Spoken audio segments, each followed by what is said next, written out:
There's a chart I saw recently that I can't get out of my head. A Harvard business professor and economist asked more than 5,000 Americans how they thought wealth was distributed in the United States. This is what they said they thought it was. Dividing the country into 5 rough groups of the top, bottom, and middle 3 20% groups, they asked people how they thought the wealth in this country was divided. Then he asked them what they thought was the ideal distribution. And 92%, that's at least 9 out of 10 of them, said it should be more like this. In other words, more equitable than they think it is. Now that fact is telling, admittedly, the notion that most Americans know that the system is already skewed unfairly. But what's most interesting to me is the reality compared to our perception. The ideal is as far removed from our perception of reality as the actual distribution is from what we think exists in this country. So ignore the ideal for a moment. Here's what we think it is again. And here is the actual distribution. Shockingly skewed. Not only do the bottom 20% and the next 20%, the bottom 40% of Americans barely have any of the wealth. I mean, it's hard to even see them on the chart. But the top 1% has more of the country's wealth than 9 out of 10 Americans believe the entire top 20% should have. Mind-blowing. But let's look at it another way, because I find this chart kind of difficult to wrap my head around.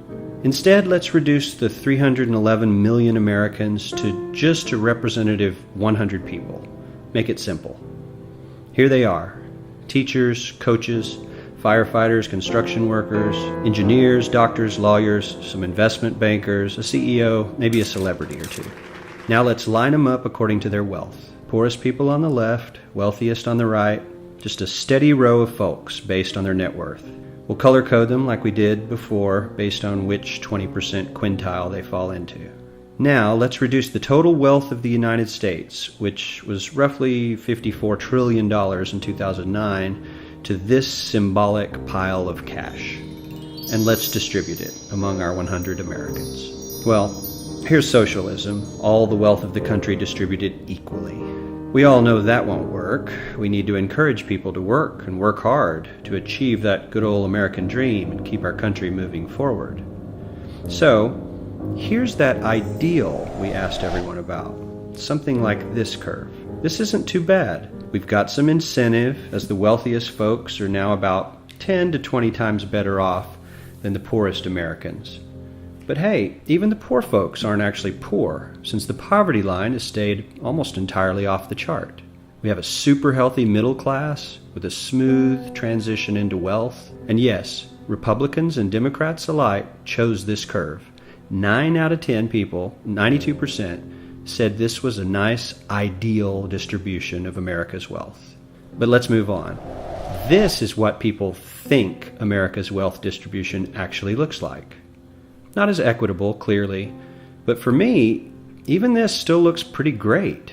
Yes, the poorest 20 to 30% are starting to suffer quite a lot compared to the ideal, and the middle class is certainly struggling more than they were, while the rich and wealthy are making roughly 100 times that of the poorest Americans, and about 10 times that of the still healthy middle class.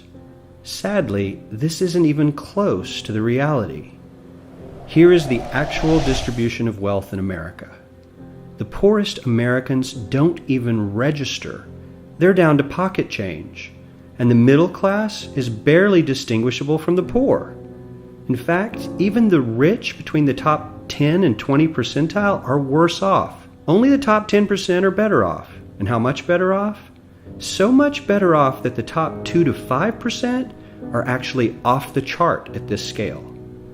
And the top 1%, this guy, well, his stack of money stretches 10 times higher than we can show. Here's his stack of cash, restacked, all by itself. This is the top 1% we've been hearing so much about. So much green in his pockets that I have to give him a whole new column of his own, because he won't fit on my chart.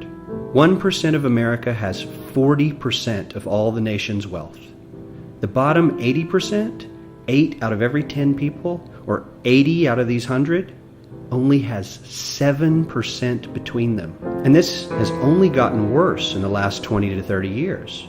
While the richest 1% take home almost a quarter of the national income today, in 1976 they took home only 9%, meaning their share of income has nearly tripled in the last 30 years. The top 1% own half the country's stocks, bonds, and mutual funds.